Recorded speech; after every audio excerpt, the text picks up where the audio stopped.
नमो नमः छात्रः। शब्दरूप, धातुरूप, कारक, उपपद इनका ज्ञान लेने के बाद संस्कृत वाक्य रचना, इसका पुनरावलोकन और वृद्धिंगन होने के लिए हम 2 दिनों से, आज हमारा ये तीसरा दिन है संस्कृत वाक्य रचना भाग 3 का।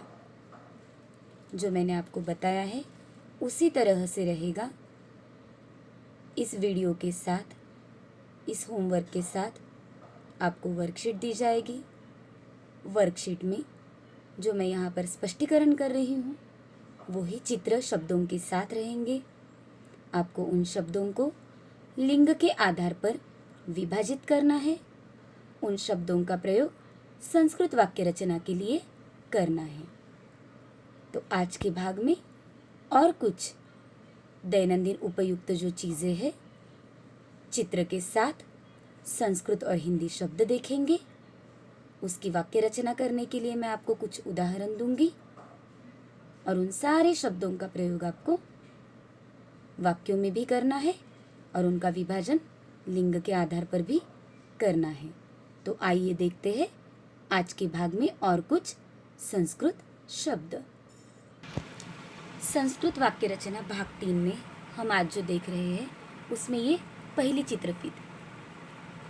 ध्यान से देखेंगे तो यहाँ पर सारे अलंकार दिखाई दे रहे हैं। उसमें पहला है, देखो, अंगुलीयकम, दूसरा वज्रम या हीरकम, हस्तघटी, त्रौटकम, जुत्रुकम या जंतुः या ग्रेवैयकम, स्वर्णवलयम, मूर्धाभरणम, कंठभूषा, ललत्तिका, मुकुरः या हस्ताभरणम, एकावली, कटकः या वलयः, कर्णपूरः या कर्णिका, मेखला या कांची, कटिसूत्रम, कंठाभरणम, कंकणम या कर्णभूषणम, कुंडलम, अलंकारः या आभूषणम, घटिका या घटी,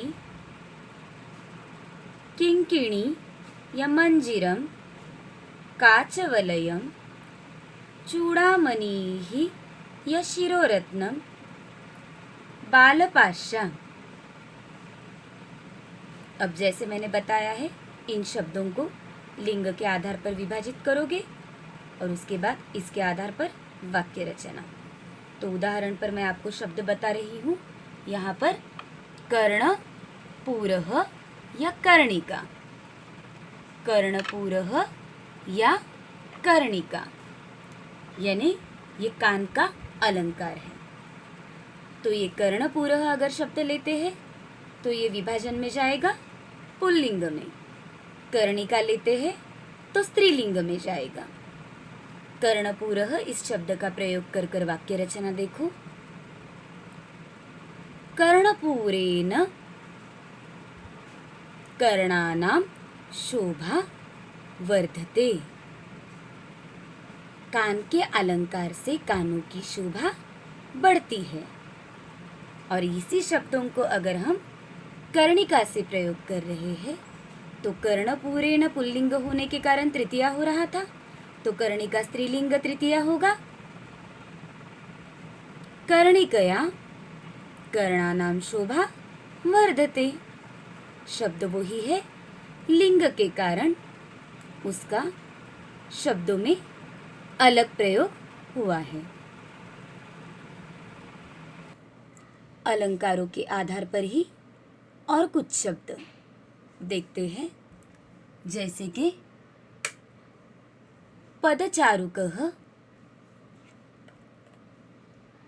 किंकिणं नः, कर्णलोलकं, ललाटाभरणं, ललाटालंकारः, तायकं, छोलिका, नासापुष्पं, मुद्रिका, कटकः, झांकृतं, स्रज या पुष्पमाला,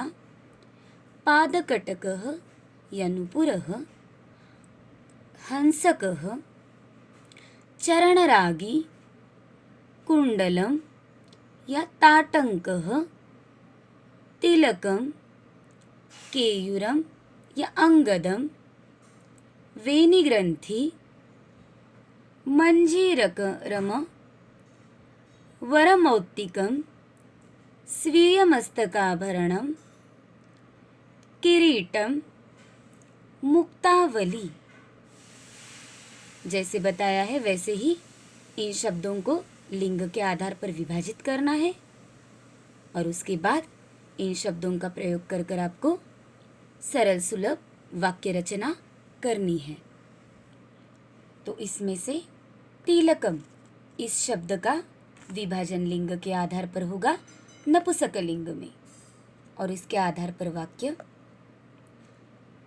स्त्रियाणां तिलकम इति सौभाग्य अलंकारः भवति। स्त्रियों का तिलक ये सौभाग्य का अलंकार होता है। इसी तरह से सारे शब्दों का प्रयोग कर कर आपको संस्कृत वाक्य रचना भी करनी है और इन्हें लिंग के आधार पर विभाजित भी करना है। तो छात्र, ये हो गया हमारा संस्कृत वाक्य रचना भाग 1, भाग 2 और भाग 3। इनके साथ ही आपको इस वीडियो के साथ वर्कशीट भी दिए हैं। अगर शब्द वीडियो में समझ में ना आए तो वर्कशीट के आधार पर आपको जो मैंने गृह कार्य दिया है, शब्दों को लिंग के आधार पर विभाजित करना और उसके साथ ही हर शब्द का प्रयोग संस्कृत वाक्य रचना में करना। ये हमारे संस्कृत वाक्य रचना ज्ञान के पुनरावलोकन तथा वृद्धिंगन करने के लिए मैंने आपके लिए दिया है। तो बिना भूले रोचकता से ये गृह कार्य आपको करना है। धन्यवाद।